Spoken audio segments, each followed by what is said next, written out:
आता पेन्शनधारकांची चिंता दूर झालेली आहे।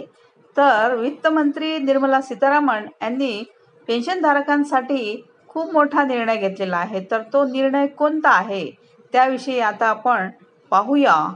तर सध्याच्या नियमांच्या वैधतेमुळे पेन्शनवर कोणताही परिणाम होणार नाही। पेन्शन समतोलतेबाबत त्यांनी सांगितले की 1 जानेवारी 2016 पूर्वी निवृत्त झालेल्या केंद्र सरकारच्या कर्मचाऱ्यांना तितकीच पेन्शन मिळत आहे जितकी 1 जानेवारी 2016 नंतर निवृत्त झालेल्या कर्मचाऱ्यांना मिळते।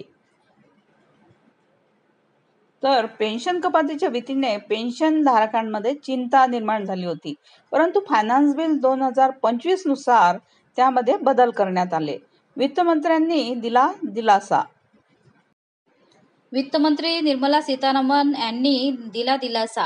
व्हॅलिडेशन रूल्समुळे सिव्हिल पेन्शनधारकांच्या सध्याच्या पेन्शनमध्ये कोणताही बदल होणार नाही। डिफेन्स पेन्शनधारकावरही या नियमांचा कोणताही परिणाम होणार नाही, कारण त्यांच्यासाठी स्वतंत्र नियम लागू आहेत। तर 1 जानेवारी 2016 पूर्वी निवृत्त झालेल्या केंद्र सरकारच्या कर्मचाऱ्यांना 1 जानेवारी 2016 नंतर निवृत्त झालेल्या कर्मचाऱ्यांप्रमाणेच पेन्शन दिली जात आहे आणि त्यात कोणताही बदल होणार नाही।